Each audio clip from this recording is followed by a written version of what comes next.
Doctor साहब आपसे एक तो ये जो मुआहिदा हो चुका है इसको किस तरह से देख रहे हैं? एग्जीक्यूटिव बोर्ड की मंजूरी से ये मशरूत है। दूसरा ये कि मुस्लिम लीग नून इसका मुआहिदे का बोझ अकेले कैसे उठाएगी?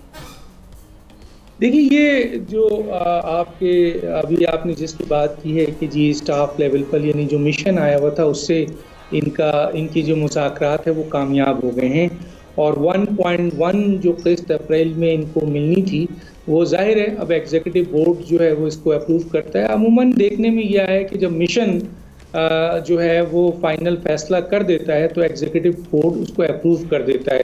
तो इसमें कोई अब मेरा ख्याल है जो अहम बात नहीं है। ये मुआहिदा जो 1.1 बिलियन रुपीस इनको मिलना है क्योंकि 1.9 ये ले चुके थे 3 बिलियन में से, तो अब ये मिशन ने इनको अप्रूव किया है तो एग्जीक्यूटिव बोर्ड भी अप्रूव कर देगा। लेकिन जो बहुत अहम बात है वो ये है कि जो $8 बिलियन का बेल आउट पैकेज मांग रही है उसके सिलसिले में उन्होंने बहुत अहम चीज़ों की निशानदेही की है, वो मैं आपके व्यूवर्स के सामने रखना चाहता हूँ।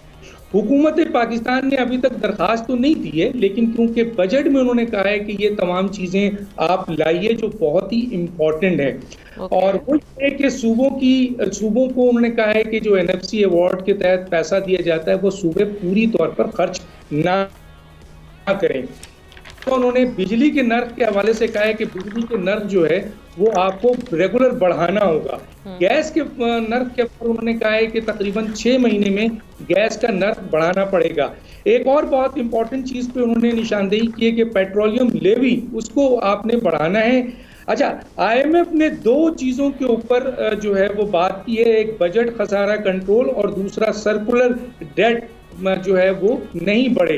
अब सर्कुलर डेट नहीं बढ़ने की 2 ही वजूहात होते हैं, या जो बिजली की चोरी हो रही है उसे आप रोकें या आप नर्क बढ़ाएं। तो मैं आपके व्यूवर्स को ये बताना चाहता हूं कि हुकूमत पाकिस्तान ने IMF से इस बात के लिए एग्री किया है कि वो चोरी तो नहीं रोक सकेंगे लेकिन नर्क जो है वो बढ़ाएंगे और मजीद जो अभी 40 अरब का बोझ बढ़ रहा है मजीद और बढ़ेगा और वो मुसलसल बढ़ेगा। चोरी रोकी नहीं है।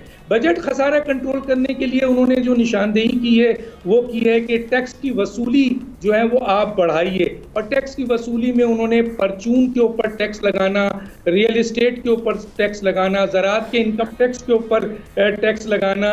इसके अलावा जो है उन्होंने ये भी कहा है कि फाइलर एंड नॉन फाइलर की जो आपके जो फ़र्क है उसको ख़त्म किया जाए और इकोनॉमी को डॉक्यूमेंट किया जाए, डॉक्यूमेंटेशन की जाए। इसके अलावा जो आप बात है जो है अखराजात कम करें, उन्होंने कहा है अखराजात कम करने के हवाले से उन्होंने कहा है कि खसारे वाले जो इदारे हैं ख़ास तौर पे उन्होंने निशानदेही की है, PIA है, स्टेट लाइफ है, वुमेन बैंक है और पावर सेक्टर है, इसकी निजकारी करें। इसके अलावा भी जो चीज़ें हैं वो निजकारी की जाए। तो ये एक जो चीज़ें इस वक्त IMF ने, लेकिन ये अभी बाज़ाब्ता पाकिस्तान हुकूमत ने एप्लीकेशन नहीं दी है ये 8 बिलियन के लिए, लेकिन इस बजट में उन्होंने कहा है कि ये काम आप करें जो आपको करना है, और मैंने इसकी आपको थोड़ी सी तफसील बता दी है।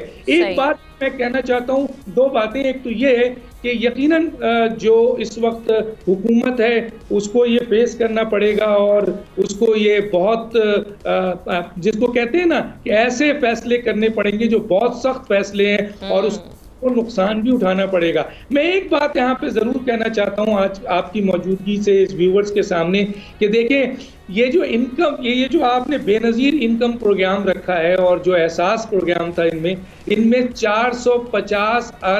450 अरब रुपए मुख्तस किए गए हैं। और आप तालीम में, और वो तालीम जिसमें हायर एजुकेशन भी शामिल है, 82 अरब रुपए मुख्तस किए गए हैं। गोया हम अपने नौजवानों को बेकारी बनाना चाहते हैं, हम अपने नौजवानों को तालीम याफ्ता नहीं बनाना चाहते। बिल्कुल ठीक है। एहतशाम साहब, आप किस तरह से इस अग्रीमेंट को देख रहे हैं? ये जो हमारा $1 अरब का ये जो अब किस्त भी जारी की जाएगी IMF की जानिब से, और दूसरा ये कि कितनी मुश्किलात होंगी आगे मुस्लिम लीग नून के लिए? देखें, बहुत सारी बातें तो कर चुके हैं डॉक्टर दानिश, और जो दानिश कह चुके हैं मैं रिपीट नहीं करूंगा, बुनियादी तौर पे बातें तो वही हैं। देखें, मैं 5 लाइन आपको दे देता हूं जो यहाँ पे तय हुई है और वो ख़बर के तौर पे बड़ी बात है, वो जो बहुत मुश्किल हो जाएगी पाकिस्तान हुकूमत के लिए, जिसके लिए अब इन्हें बहुत कुछ करना पड़ेगा।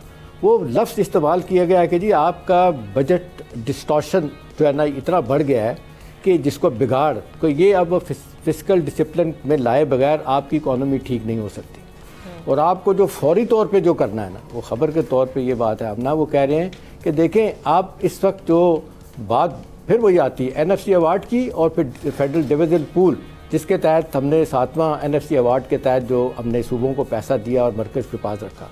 वो कहते हैं 60% सूबे ले जाते हैं, 40% मसाइल मरकज़ के पास रह जाते हैं। अब 16,000 अरब रुपये का नया बजट बनने जा रहा है जिसमें 9.4 ट्रिलियन का रेवेन्यू होगा और इतने अखराजात हैं कि पहले दिन से ही जो है ना आपको बजट चलाने के लिए पैसा मांगना पड़ेगा। सब्सक्राइब करें और बेल दबाएं ताकि कोई खबर रह न जाए।